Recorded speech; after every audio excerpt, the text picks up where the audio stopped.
Christina, kailan mo huling nakausap ang mister mo? Nung pumunta po dito, ma'am. Pero nakaka-chat ko po, ma'am. Oo, kailan mo huling nakachat? Kanina lang po, ma'am. O, anong sabi niya sa'yo? Sabi po niya, ma'am, mag-aayos po kami. Nasaan daw ba siya ngayon? Alitaya, mga Pangasinan po, ma'am. Ah, nandyan rin lang sa Pangasinan. So, hindi naman pala malayo sa'yo. Kailan huling nagpadala ng pera sa'yo? Nung isang araw lang po, ma'am. Magkano? 1.5 po, ma'am. 1.5. Ano ba ang trabaho niya ngayon? Sa CCTV po siya, ma'am. Installer po siya. Installer ng CCTV. Umalis ka sa inyo, Christina, umalis ka Opo. Opo, opo. nung June 2. So, mahigit 3 linggo na ang nakalipas. Bakit ka umalis sa inyo? Kasi po, pinalayas po ako, ma'am. Sino nagpalaya sa'yo? Yung asawa ko po, ma'am. Ay, Sus Mariosep, bakit? May pinag-awayan ba kayo? May ibang babae na ba ito? Hindi ko po alam. Yung chat-chat lang po niya, kaya nag-aaway po kami, ma'am. Nakikipag-chatan po. Sino ang may kachat? Ikaw o siya? Siya po, ma'am. Oh, may kachat na babae. Nahuli mo. Siya pa galit at ikaw pang pinalayas. Opo, ma'am. Andrew, magandang hapon sa'yo. Andrew, Opo, ma'am. may asawa ka at may 3 anak ka. Tama ba? Opo, ma'am. O, Si Christina po. Ang asawa mo si Christina. Eh, ba't mo Opo. pinalayas? Ano kasi, ma'am, tuwing umuwi po kasi ako sa Mm, Pangasinan o manggagaling ako sa Maynila, mm, lagi niya po akong inaaway. mm. Kahit, ma'am, nabibigay ko naman yung sustento para sa kanila, ma'am. Oh, Sinabi ko sa kanya, ano ba yung kulang? Bakit palagi mo akong inaaway? oh. Kumakain naman kayo ng araw-araw. Pag sinabi mong Gcash, pinapadalan kita agad kahit wala na akong makain sa Maynila. Sabi ko, pinapadalan pa rin kita, sabi ko. Baka nagseselos naman si pag sinabi Christina, niya- Andrew. Baka nagseselos. Saka pinapadalan ko pa rin ng gatas, ma'am, yung anak ko. Kahit andun ako sa Maynila, binibilihan ko doon. Yun, ano ba yung pinag-aawayan natin, sabi ko. Sabi niya, babae. Sabi ko naman sa kanya, hindi mo naman ako nahuli na actual, kumbaga, kinat ko lang yan kasi gusto ko kasi magbago ka lang kasi palagi mo naman akong inaapi ka. Inaoperahan na ako, sabi ko sa kanya, dapat mahalin mo rin ako, sabi ko sa kanya, gusto ko lang na magbago yung ugali mo, sabi ko, kasi mahal na mahal ko din yung asawa ko eh. Oh, Halos, ayun naman ano, okay. mahal na mahal ko yan, kaya gusto kong makipagbalikan para sa mga anak namin. Mahal mo, Andrew. kaso ang nangyayari, lumayas daw po si Ma'am Christina dahil lagi mo daw minumura, sinasabihan mo siyang palamunin. Palamunin. Opo, ma'am, totoo po yun. Nasabi ko po yun, ma'am, kasi sinasabi niya po kasi, ma'am, mahulog ka na sana dyan sa building na hiwala yung katawan mo para makuha ko na yung bulyar mo, sabi niya.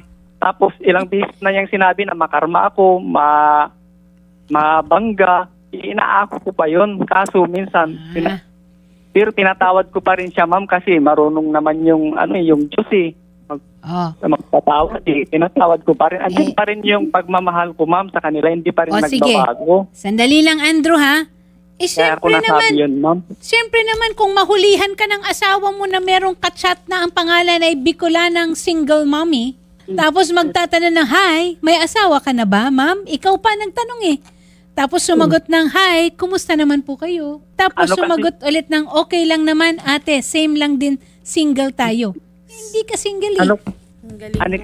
Kasi yun, ma'am, parang followers lang po yun. Kumbaga mag-chat na bigla-bigla, pero hindi ko naman po yun kakilala. Totoo po Ay, yung sandali lang. sinasabi ko. O, eto ha, Andrew, pangaralan May kita. sasabihin pa ako, ma'am. May sasabihin pa po ako. O sige, ano Saka pa? pag dumarating po ako, ma'am, titignan ko yung cellphone niya. Nakikipag-agawan pa ako, ayaw pa niyang ipakita. Pero yung cellphone ko isang buwan nasa kanya. Doon ko pinatunayan na wala talaga akong totoong babae. Iniwanan ko yung cellphone ko isang buwan, Sa kanya. ma'am, para sa kanya. Iniwanan ko. Wala nag-chat, walang tumawag. Oh, Diyan mo makikita.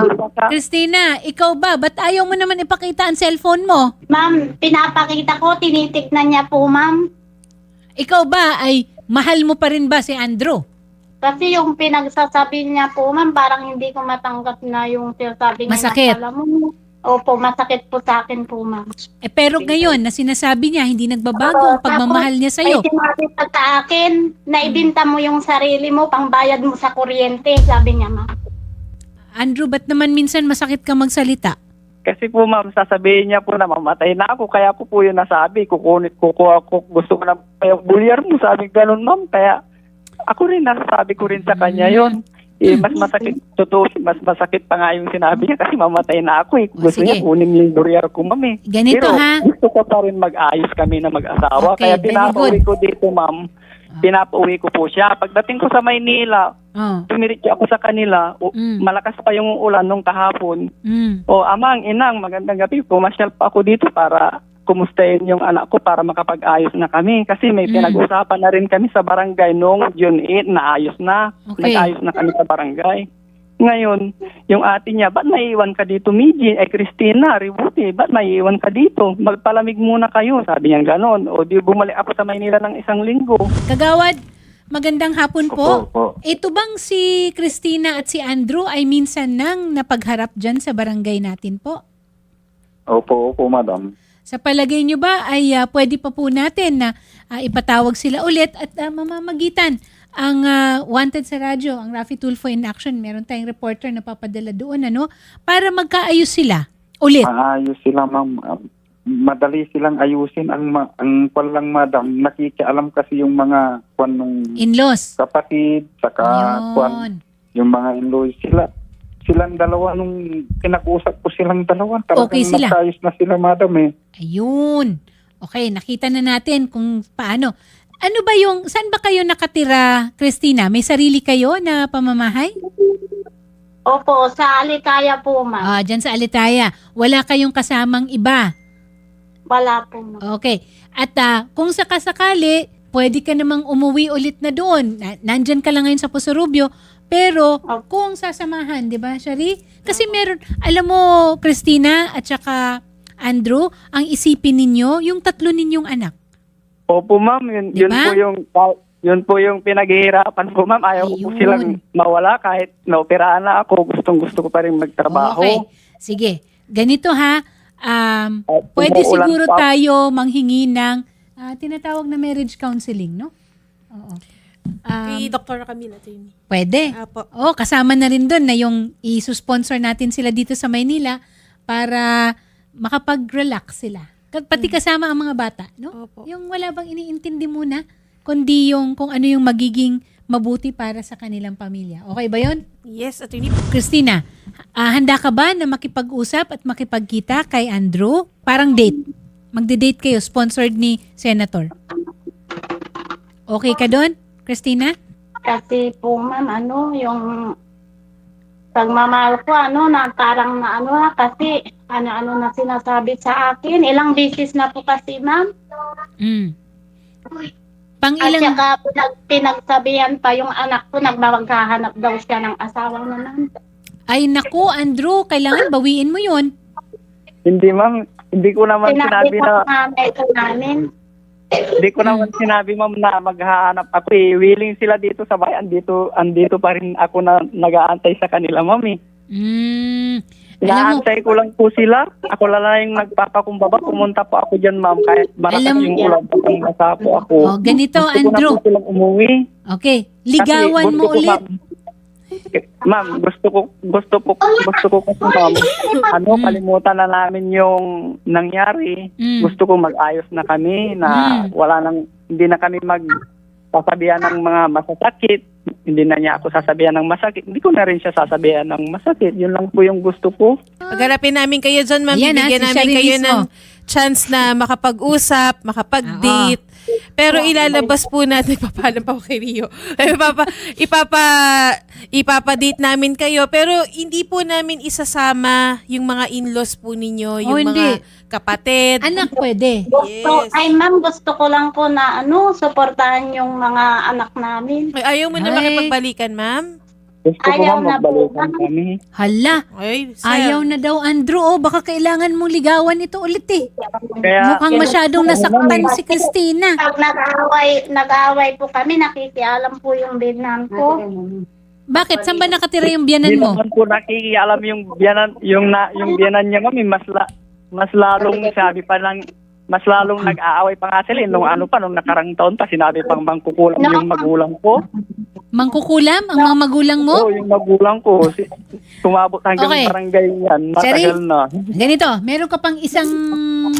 Saka, kung Ano? hindi maganda yung intention ng magulang ko, ma'am, Oh. halimbawa, pinautang kami ng 50,000, pinampabubong namin sa bahay, walang patong, tapos gaganunin lang yung magulang ko na sinisigaw-sigawan. Maraming, andito yung mga nagsabi sa akin na sinisigaw-sigawan yung magulang ko. Sandali lang Andrew ha. Si Sherry, pag pumunta dyan, ipagde-date kayo, pero kakausapin niya rin, bawat panig, yung mga in-laws. Sherry, kailangan sabihin mo na wag na makialam. Pero Ma'am Christina, mahal niyo pa po ba si Sir Andrew? Nawalan na po ako ng pagmamahal, ma'am. Naku. Kasi ulit-ulit na po niya akong sinasaktan, ma'am. Sinasaktan ka? Physical?